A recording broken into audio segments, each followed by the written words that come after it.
Зачем Красную площадь завесили сетками? Все ПВО под Кремль. Какие регионы Путин оставил без защиты? Горит Приморск, а катастрофу в Туапсе все пытаются скрыть власти. Россияне опять просят прекратить войну. Россия придумала продвижение на Сумщине. Вся правда о событиях на фронте и не только. Подборка важных новостей с аналитикой специально для вас. Праздничные сетки натянули на Красной площади. Путин готовится к демонстрации превосходства над миром, демилитаризации Украины, которую просят на 9 мая, ну, пожалуйста, не бить по Москве.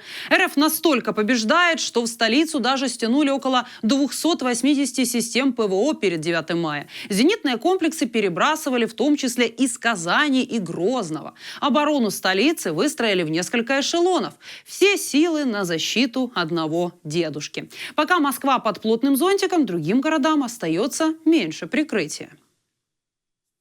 Будет видоизменен праздник 9 мая в Москве и Санкт-Петербурге. Насколько он видоизменен, такое слово хорошее взял, пока непонятно. То есть я еще, например, опять же, не я, а точнее, таксист знакомый рассказал, что воздушная часть парада отменена. Прям вообще полностью отменена. Причиной отмены парада, вернусь, надо, чтобы ты был тоже в курсе, возможно, является угроза применения новых ракет, которые, возможно, есть у противника, которым, грубо говоря, они могут ударить по участникам парада, создать им угрозу, то есть ради безопасности. Такая же информация у меня есть и из города Санкт-Петербург, где то же самое, наземная часть парада отложена, как сказать, или видоизменена. Растет угроза со стороны не беспилотников, растет угроза со стороны баллистик, да, или крылатых ракет, что совершенно другой уровень налагает безопасность. То есть у противника явно, и мы про это говорили много раз с тобой, растут возможности части применения дальнобойного оружия,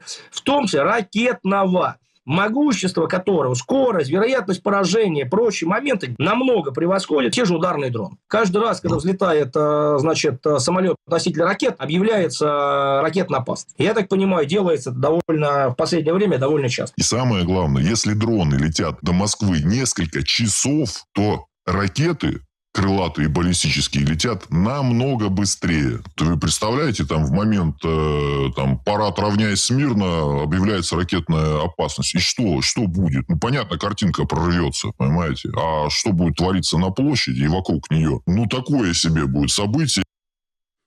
Такое себе событие. Всю ночь Ленинградскую область атаковали неизвестные БПЛА. Вероятно, под удар снова попал порт Приморск. Губернатор региона заявил о якобы сбитии 59 дронов. Но в то же время асинт-аналитики со ссылкой на спутниковые снимки сообщают о нескольких очагах пожара в порту Приморска. Также это подтверждают и данные сервиса NASA Farms. Полеты ограничили в Пулково, Внуково, и такая же ситуация была в Шереметьево.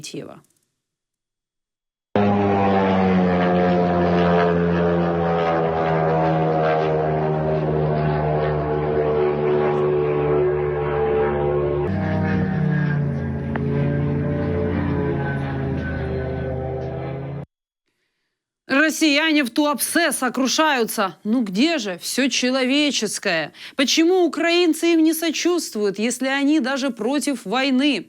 Барышня убирает мазут с пляжа и крайне не понимает, за что ее хейтят в сети. Что и требовалось доказать? Я людям держу видео, то, что я за мир, я против войны, я против вот этих всех действий, которые разводят политики, власти и тому подобное. Они меня просто берут и поливают как хейтят просто. За что? Что я вам плохого делала? Я не понимаю.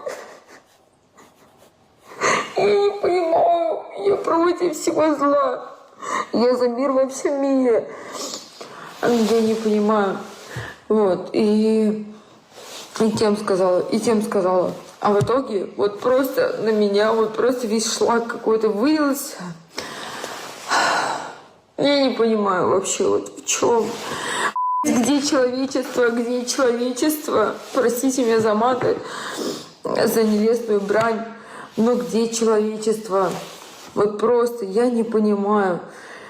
Неужели вас не учили там добру, там, не знаю, там, то, что нужно уважать, там, людей, там, не знаю, там, какие-то хорошие людей, там, природу, там, не знаю, птичек, собачек, там, вот это все, земля наш дом, в принципе. Я не понимаю, я вообще ничего не понимаю.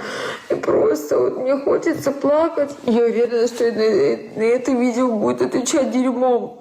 Я против всего, против войны.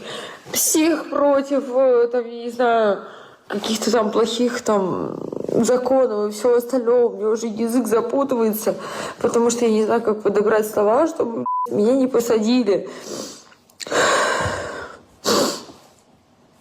Хотя я всегда была за свою страну. Вот, я здесь родилась. Я всегда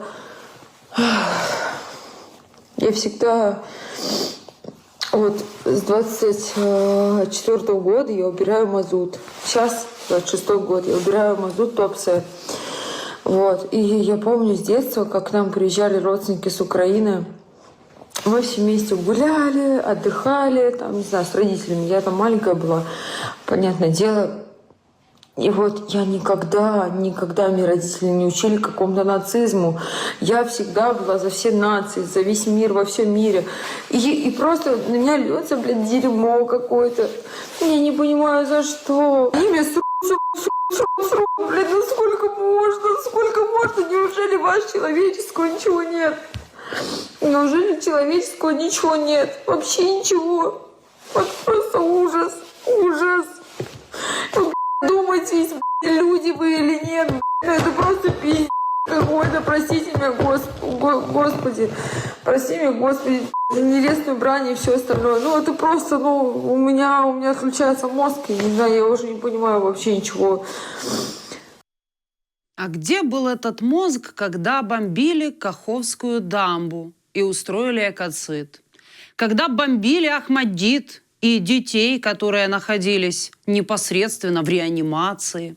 Когда бомбили детскую площадку в Кривом Роге или жилой дом в Днепре?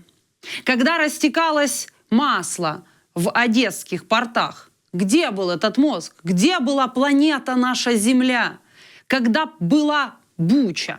Где была эта барышня? А я напомню, что в Туапсе все стабильно. После 4-го уже удара по НПЗ там загрязнены почва, воздух, побережье, а последствия устраняют до сих пор. Местный губернатор, кстати, убеждал людей, что видео с горящей нефтью в Туапсе и нефтяной дождь – это ИПСО.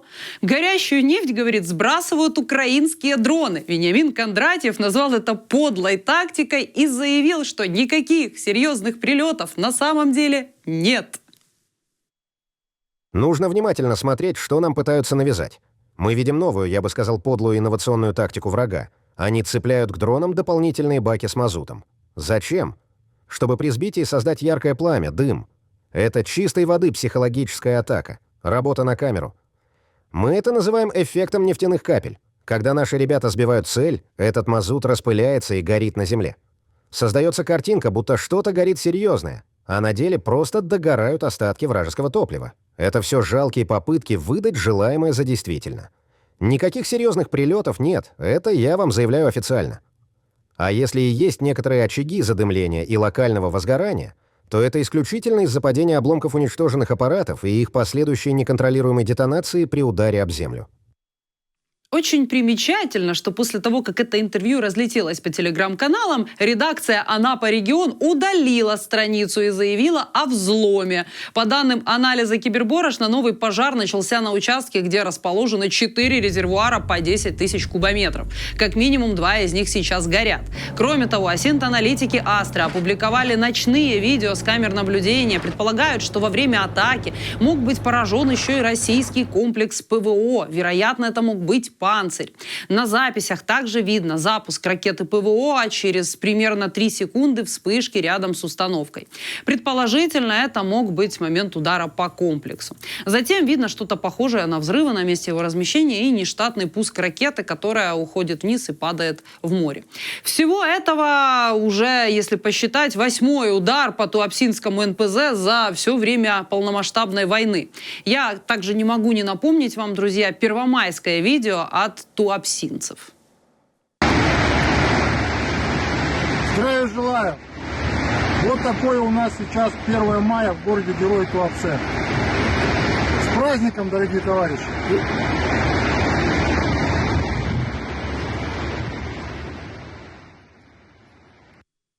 Кстати, вопрос, Кондратьев, если в Краснодарском крае все так хорошо, то о какой катастрофе вообще говорит, например, Захарова?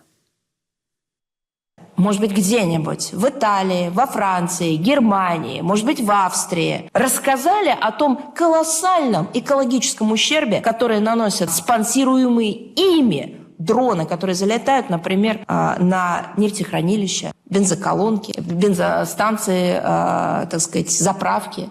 Нет. Слова про экологию, про защиту окружающей среды остаются только словами. Как только дело доходит до реальной жизни, находятся деньги, и никто не задает вопрос, куда же они идут и что делать с экологией. А я расскажу. Вот была повреждена, это кроме того, что дроны в Туапсе, я имею в виду киевско-режимные дроны в Туапсе, убили людей, мирное население. Так была же повреждена инфраструктура морского терминала, что привело к разливу нефтепродуктов в Черном море. В 1,5 милях от порта.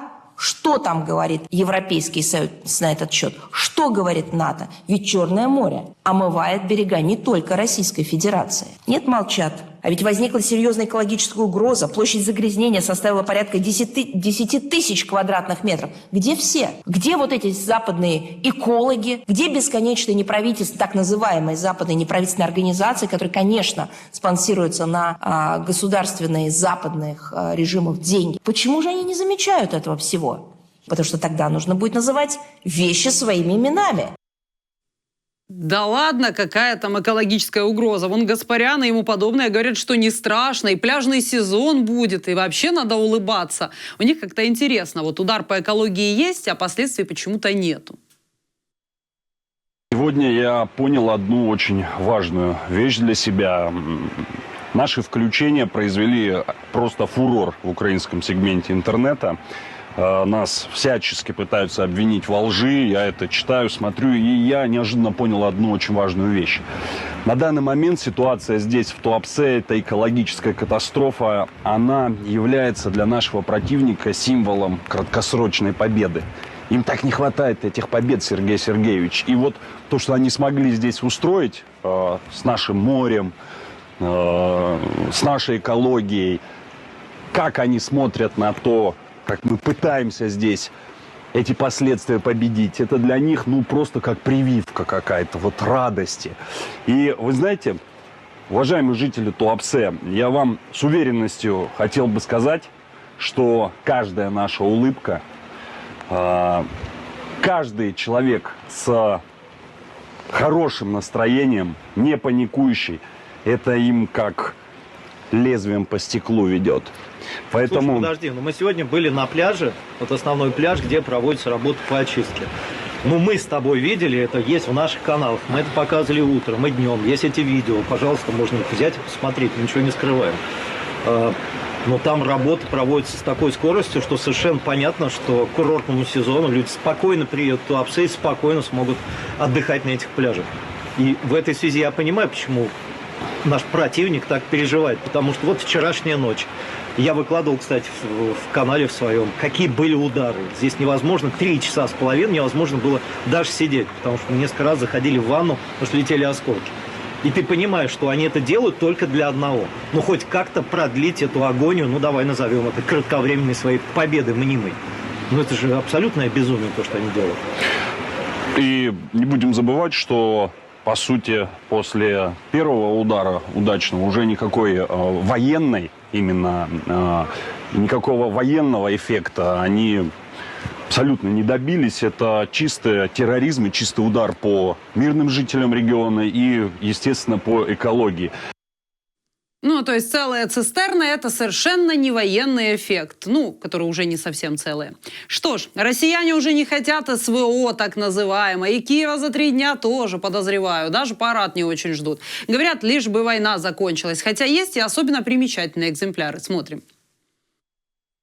Раньше угроза казалась недосягаемой, далекой, сейчас стало страшно. Теперь это реальность, и вот вдруг все еще хуже станет, очень Близко страшно стало. очень, да. А вот на каких условиях? То есть любые условия или вот только как там? Любые, главное, мир. Мы жили, все это где-то было там, И когда своими собственными глазами видишь, что произошло, то это чувство ужаса. Центр России, и до нас это дошло. Нужно, чтобы это все, конечно, заканчивалось. У меня внутри паника, страх. А если прилетит в мой дом? Как такое вообще могло произойти? Что почему не перехватили? Почему вообще допустили такое? 5-й год уже. Конечно, хочется, чтобы это побыстрее уже все закончилось. И вообще обещали, как там, Киев за 3 дня. Вот. Как-то эти 3 дня уже в года переросли. Мне кажется, это закончится и начнется что-то новое, более глобальное. Увеличилось ли это желание, чтобы СВО поскорее закончилось? Да, его надо было кончать еще в первые годы. Как, в первый месяц даже, я бы сказал. Чем дальше затягивается, тем это все будет хуже и хуже. Уже ситуация выходит из-под контроля, поэтому надо как-то быстрее завершать. А на каких условиях? На любых или те, которые установлены Россией? Желательно, конечно, на приемлемых для нас, чтобы не выглядеть в лице общественности, так сказать, потерпевшими, проигравшими. Нужно максимально это все дело закончить, чтобы был хоть какой-то мирный договор. И даже не сказать, что чтобы вот эти так называемые цели СВО были выполнены, а главное, чтобы это просто все закончилось. Ваше желание, чтобы СВО завершилось, оно увеличилось? Увеличилось значительно. На любых условиях или на условиях, которые установлены? Нет, которые установлены в России. Это однозначно. Украинские военные однозначно продолжают применять санкции против российского теневого нефтяного флота. Поражены 2 судна в акватории входа в порт Новороссийск. Эти танкеры активно использовались для перевозки нефти. Ну, а теперь вот больше не будут. Сообщают, что там минус еще один российский носитель калибров, ракетный корабль «Каракурт». Об этом доложил генерал-майор Евгений Хмара. Также уничтожен сторожевой катер и еще один танкер теневого нефтяного флота. Значительное повреждение есть и в инфраструктуре нефтеналивного порта. В ССО раскрыли детали этой атаки на ракетный корабль и нефтяной терминал у Санкт-Петербурга. Эти объекты расположены примерно в 1000 километрах от северной границы Украины. Малый ракетный корабль «Каракурт» имел на борту пусковую установку и 8 крылатых ракет «Калибр» дальностью до 2000 километров. Корабль протяженностью 67 метров. Также был оборудован ЗРК «Панцирь-М» морского базирования. Судно должно было прикрывать инфраструктуру и нефтяной терминал от украинских БПЛА. Однако, как видим, не справилась. И хорошие новости от СБУ. На аэродроме Шагол в Челябинске уничтожены сразу 4 самолета. Генштаб по спутниковым снимкам подтверждает поражение 2 Су-57 и 1 Су-34. И еще 1 самолета неизвестной модификации. Также зафиксированы остатки уничтоженной техники обслуживания между истребителями. При всей браваде на параде российское наступление фактически остановилось. И за апрель 26 года оккупационные войска даже отступили назад. Институт изучения войны сообщает, что вместо продвижения вперед армия РФ потеряла около 116 квадратных километров территории за месяц. Такая ситуация фиксируется впервые с августа 2024 года, когда украинские силы начали операцию в Курской области. В целом темпы продвижения россиян падают уже несколько месяцев подряд. Этот процесс начался еще в конце 2025 года. Украинские военные проводят контратаки на земле, а также наносят удары по складам, штабам и логистике в тылу. Из-за этого российские подразделения вынуждены обороняться даже там, где планировали наступление. Проблемы российской армии имеют конкретные причины. Во-первых, ухудшилась связь и координация. Ведь в феврале 2026 года начали системно блокировать терминалы Starlink на оккупированных территориях, которыми россияне якобы не пользуются. Дополнительно ситуацию осложнили ограничения работы Telegram. Через него часто поддерживалась связь между подразделениями, хотя в МО РФ это и отрицают. В результате координация действий стала значительно сложнее. Еще один фактор – удары по логистике. Украинские силы регулярно поражают склады и командные пункты, из-за чего снабжение и управление войсками дают сбои. Все это усиливает старые проблемы российской армии, и без стабильной связи наступление почти невозможно. Влияла и погода. Зима была более холодной, влажной, чем обычно. Ну и сейчас на фронте бездорожье. Снег растаял, идут дожди, техника вязнет в грязи. Из-за этого механизированные подразделения не могут нормально двигаться. Обычно российские войска активизируются в мае, когда земля подсыхает. Но в этом году ресурсов может и не хватить. При этом российская сторона пытается создать видимость постоянного наступления и использует так называемую тактику проникновения.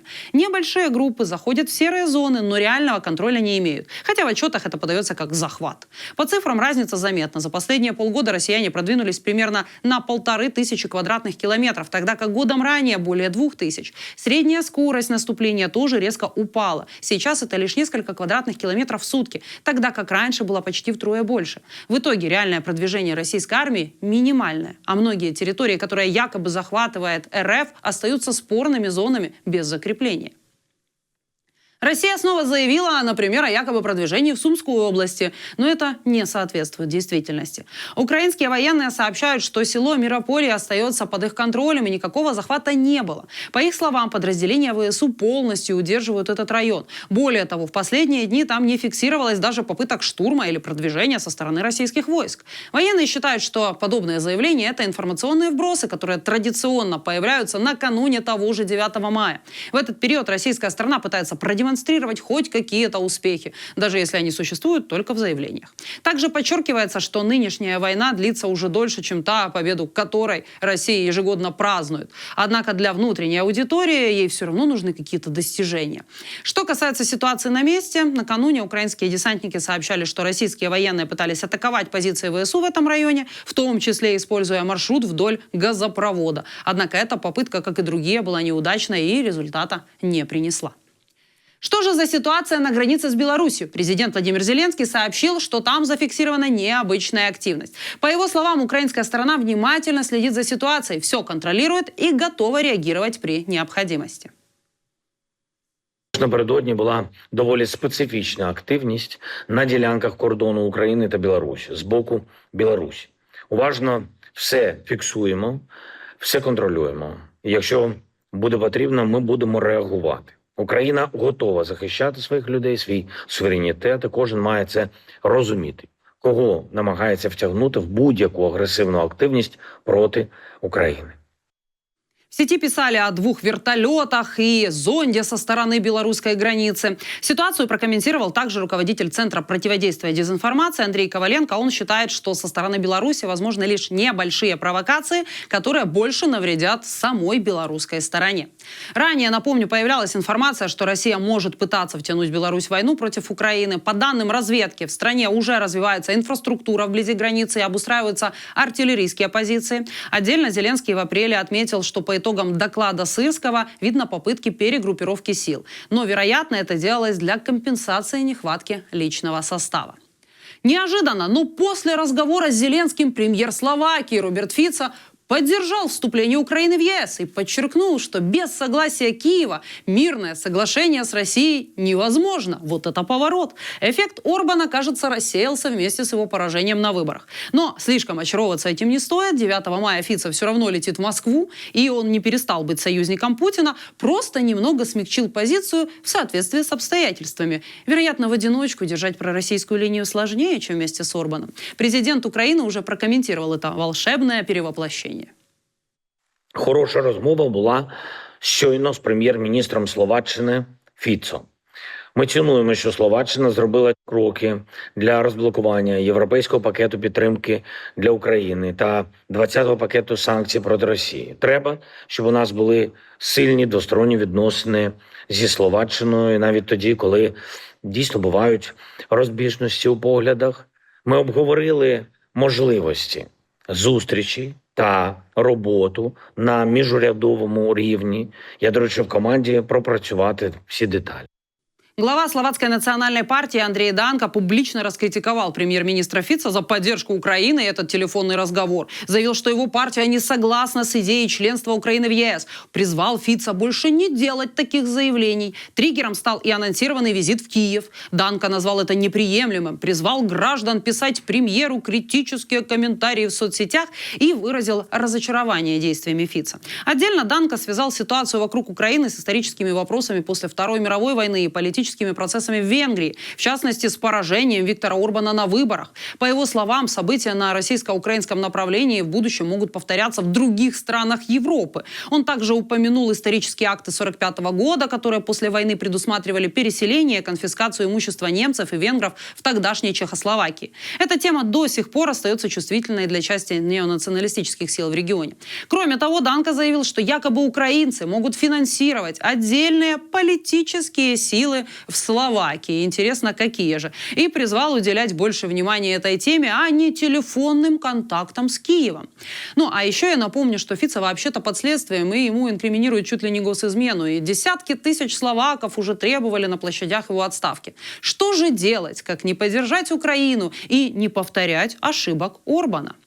Трамп выводит войска из ФРГ. В частной беседе с Нью-Йорк Таймс один из чиновников объяснил, что это наказание такое для Германии за заявление по войне в Иране. Напомню, в среду Дональд Трамп заявлял в соцсетях, что США рассматривают возможность сокращения американского военного контингента в Германии. Он писал, что Вашингтон изучает и пересматривает такой вариант. Конкретных цифр или сроков он не называл, но затем появилась информация о 5000 солдат и больше. Почему США выводят войска из Германии? Мы собираемся сильно сократить. И сокращаем гораздо больше, чем 5000. Большое спасибо. Это не первый сигнал его администрации о возможном пересмотре американского присутствия в Европе. Ранее Вашингтон неоднократно критиковал союзников по НАТО за недостаточные оборонные расходы. В пятницу во время общения с журналистами в Белом доме Трамп заявил, что сокращение войск может коснуться не только Германии, но еще и Италии и Испании. Пентагон ошарашен при этом. Там были удивлены заявлениями Трампа. Часть чиновников вообще не ожидала таких планов и не понимала, это реальное решение или это политические сигналы. Конкретного плана сокращения войск не готовили. Но к словам президента, естественно, относится серьезно, потому что он уже поднимал эту тему и раньше.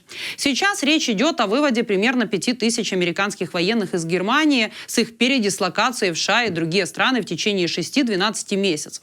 При этом Минобороны США давно обсуждали сокращение присутствия, ну а некоторые чиновники даже рассматривали это как возможное то самое наказание для Германии из-за ее позиции по войне с Ираном. Ведь США отказываются от идеи разместить в Европе еще и ракетное артиллерийское подразделение сейчас. В итоге численность американских войск может вернуться к уровню, который был до начала полномасштабной войны России против Украины. У Дональда Трампа возникли проблемы даже внутри собственной партии в связи с этим решением. Часть республиканцев выступила против его планов сократить военное присутствие США в Европе. Речь идет в частности о возможном выводе из Германии, о котором мы говорили, а она вообще-то является одним из ключевых союзников по НАТО. Ведущие республиканцы считают, что такой шаг может сыграть на руку Кремлю вообще. По их мнению, сокращение американских сил в Европе ослабит систему сдерживания, может подтолкнуть Россию к новым агрессивным действиям.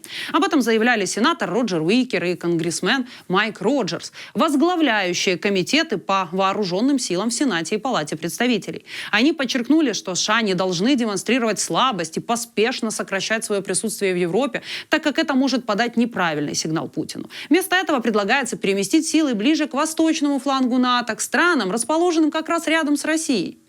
Критика появляется еще и на фоне еще одной проблемы Белого дома – войны в Иране, которая продолжается около 3 месяцев и не пользуется популярностью среди американцев от слова совсем. По данным опросов ABC News, Washington Post, Ipsos, около 6 из 10 граждан считают начало этой войны ошибкой. При этом среди республиканцев поддержка Дональда Трампа остается высокой, но неоднородной. Среди сторонников МАГА она превышает 80%. Да, тогда как среди остальных республиканцев значительно ниже. Иран же предложил США новый вариант договоренностей, чтобы разблокировать Ормузский пролив и снизить напряженность. Суть в том, чтобы сначала решить практические вопросы, то есть восстановить судоходство и ослабить давление, а уже потом переходить к сложным темам типа ядерной программы. В Тегеране считают это серьезным компромиссом. Они предлагают сразу открыть пролив для свободного прохода судов, а от США ждут ослабления и снятия давления. Ядерный вопрос хотят отложить и обсуждать отдельно, когда ситуация станет спокойнее. Также Иран рассчитывает получить гарантии безопасности участия США и Израиля и признание своего права на мирную ядерную энергетику. По их мнению, это поможет избежать новых обострений и даст шанс на дальнейшие переговоры. В то же время Reuters отмечает, что на позицию Вашингтона сильно влияет внутренняя ситуация. В США растут цены на топливо, что особенно чувствительно для страны с большой территорией и зависимостью от автомобильного транспорта. Это может стать важным фактором перед выборами в Конгресс, и для республиканцев существует риск потерять большинство, если ситуация не стабилизируется. Но вот именно поэтому вопрос Ормузского пролива и цен на нефть сейчас имеет не только внешнеполитическое, но и внутреннеполитическое значение. В США подтвердили, что получили обновленное предложение от Ирана и планируют его рассмотреть. В то же время американский лидер Трамп дал понять, что пока скептически оценивает этот план и сомневается, что он вообще может быть приемлем в нынешнем виде. По его словам, Иран не понес достаточной ответственности за свои действия за последние десятилетия, поэтому говорить о полноценных договоренностях пока рано. На практике ситуация с Ормузским проливом остается напряженной. Обе стороны фактически ограничивают судоходство. США блокируют танкеры и суда, направляющиеся в иранские порты, а Иран в ответ также не пропускает часть кораблей. Из-за этого один из ключевых морских маршрутов мира работает с перебоями. Стоит отметить, что подобные предложения Иран уже выдвигал ранее, но они не находили поддержки в Вашингтоне. В Иране сейчас рассматривают и более жесткий вариант – установить полный контроль над Ормузским проливом и изменить правила прохода судов. Израильским кораблям хотят полностью запретить доступ, ну а судам из враждебных стран разрешать проход только после выплаты компенсаций. Для остальных стран возможен проход, но на условиях, например, с использованием названия Персидский залив и уплатой сборов. Часть этих денег планируют направить на военные нужды, часть на экономику. В Тегеране подчеркивают, что контроль над проливом стратегически важнее даже ядерного вопроса, и возвращаться к прежнему режиму они не собираются. Сейчас пролив уже работает с ограничениями, хотя раньше через него шла примерно 1/5 часть мировой нефти и газа. США, в свою очередь, ввели морскую блокаду и предупреждают о санкциях против тех, кто будет соблюдать новые правила Ирана. Это усиливает напряжение и создает риски для мирового энергетического рынка. На этой ноте буду прощаться, друзья, но очень скоро увидимся в новом выпуске новостей и поговорим о событиях, которые будут актуальны на тот момент. Меня зовут Яна Богославская. Пишите свое мнение в комментариях, делитесь и ставьте лайки, конечно же. Пока-пока.